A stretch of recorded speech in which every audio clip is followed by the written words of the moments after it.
नमस्कार दोस्तों, स्वागत है आपका हमारे YouTube channel bank pre master पे। आज से 2 दिन पहले NISL एओ का पेपर था एंड थोड़ा सा मैं वीडियो लाने में डिले कर गया कुछ रीजंस की वजह से। बट आज हम बात करने वाले NISL एओ कट ऑफ को लेकर के, एग्जाम एनालिसिस को लेकर के एंड रिजल्ट कब तक आ सकता है, इन सब चीजों के ऊपर आज हम लोग बात करने वाले हैं। तो कट ऑफ यहाँ पर हमें 2-3 फैक्टर्स पे डिपेंड करता है कि वैकेंसीज कितनी है। जैसे कि लास्ट ईयर जो वैकेंसीज थी कम थी, टोटल 120 वैकेंसीज आई थी और जो है जनरल की 50 थी, OBC 32, 18 SC and 8 ST category की थी। तो जो कट ऑफ थी लास्ट ईयर थोड़ी सी ज्यादा थी। अगर आप देखेंगे 81 के आसपास कट ऑफ था जनरल का, 77। मैं आपको यहाँ पर लास्ट ईयर का वैकेंसी भी दिखाता हूँ, लास्ट ईयर कितना था और इस साल कितना वैकेंसी आया है। ये 2024 की वैकेंसीज है जो NISL ने रिपोर्ट की थी। मतलब टोटल 120 वैकेंसीज थी। जनरल की वैकेंसी 50 थी, ओबीसी 32 थी and same S SC 18 and 8 ST, EWS 12। तो ये आप लोग देख पा रहे हैं यहाँ पर, ठीक है। तो जनरल की जो कट ऑफ रही थी यहाँ पर वो थी 81 point, sorry 80.25, my fault. OBC थी यहाँ पर 77.50 एंड एससी थी 72 point something, same ST 66 point something. ये लास्ट ईयर की थी कट ऑफ, ठीक है। बट लास्ट ईयर क्या हुआ था, पेपर थोड़ा सा इससे लेवल कम था। इस बार सबसे बड़ा जो फैक्टर है कट ऑफ गिराने के अंदर वो रहेगा रीजनिंग, क्योंकि रीजनिंग ने सबको फंसाया, एक जने को नहीं, सब जनों को फंसाया रीजनिंग के अंदर।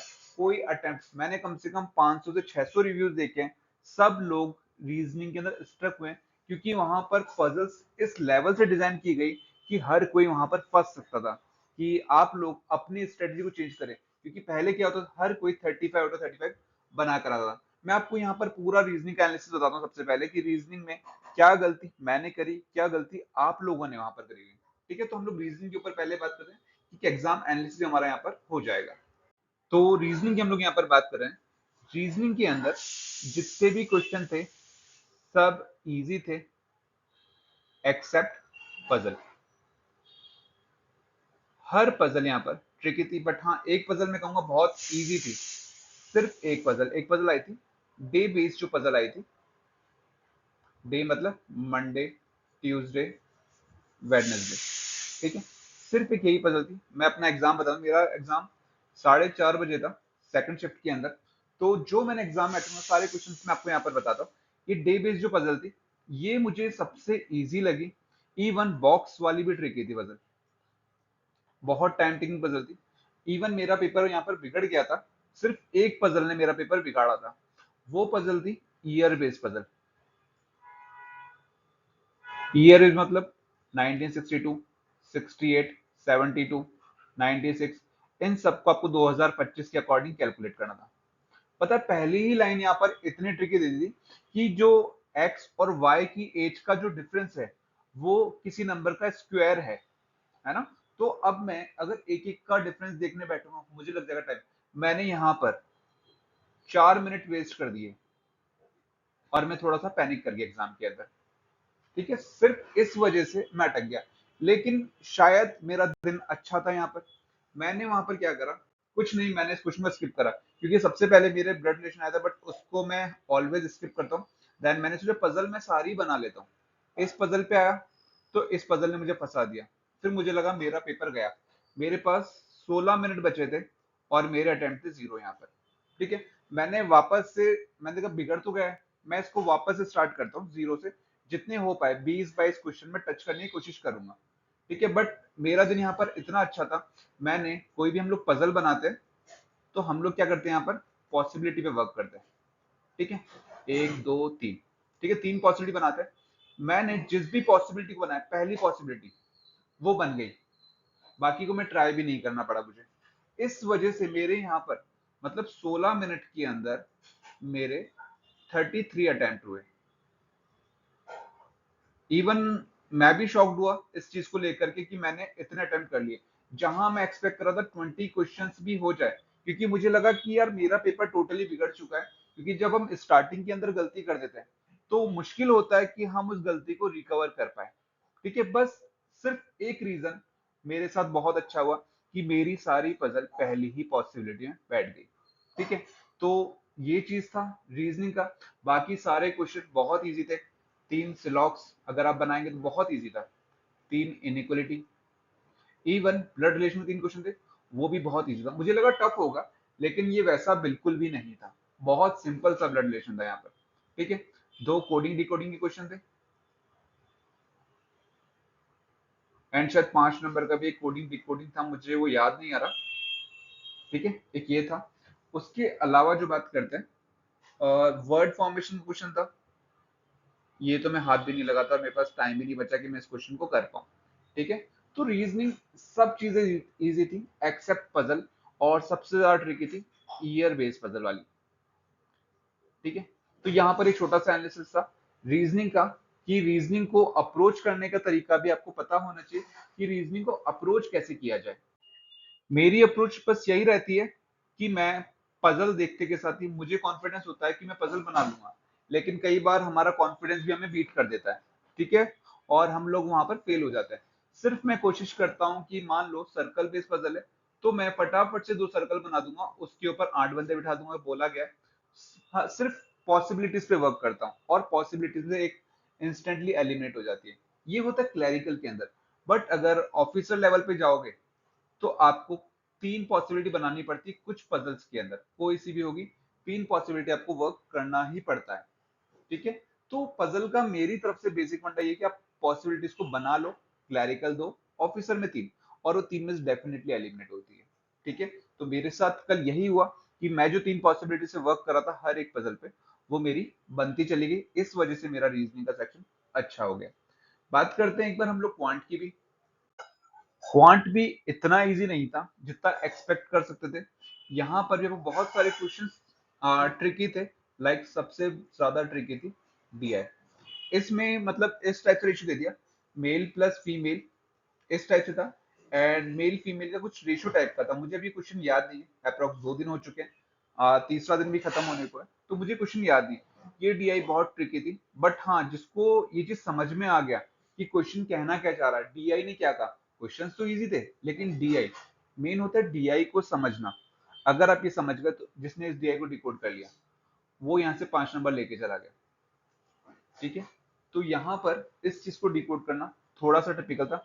बाकी हाँ, मैं कहूंगा इजी था। इवन बहुत लोग कैसलेट में उलझते हैं, कैसलेट के अंदर भी उन्होंने एक डेटा मिसिंग था, कैसलेट भी बहुत इजी वे में बन गया था।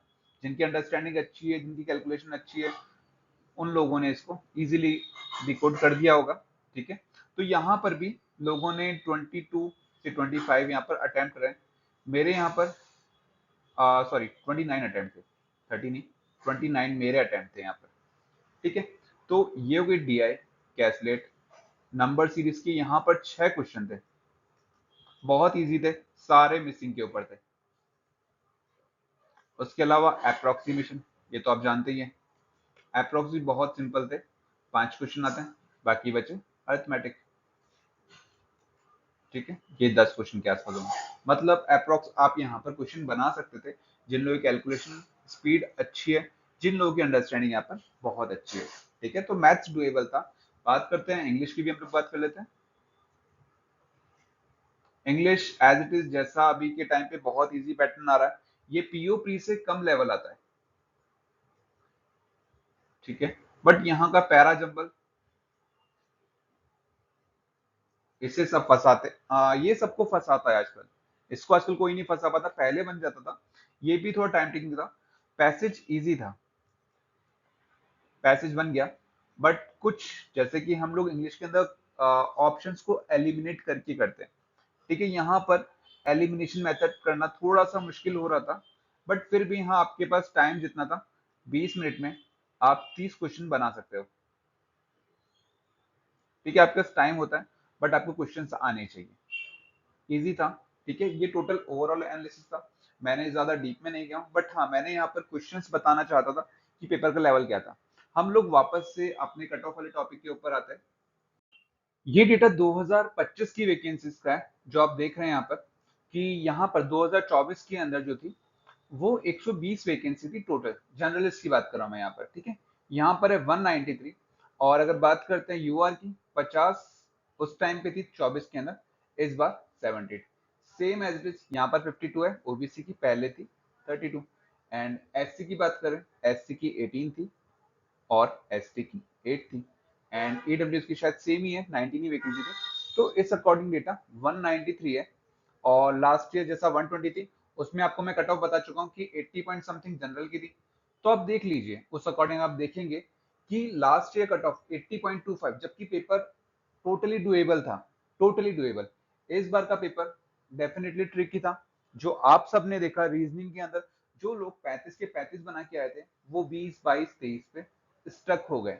ठीक है, तो ऑब्वियसली यहाँ पर कट ऑफ डाउन जाने वाला है मेरे अकॉर्डिंग। जो कट ऑफ होगा, क्योंकि एक तो वैकेंसी ज्यादा है, दूसरा पेपर का लेवल थोड़ा ट्रिकी था।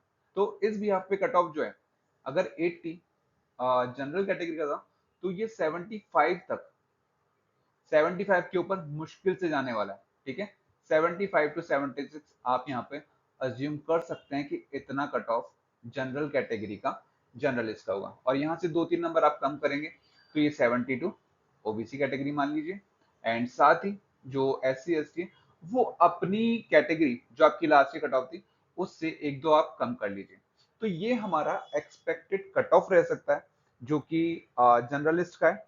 बाकी जो है डिपेंड करता है कि आपकी वैकेंसीज के अकॉर्डिंग कितने फॉर्म्स वहां पर आए थे।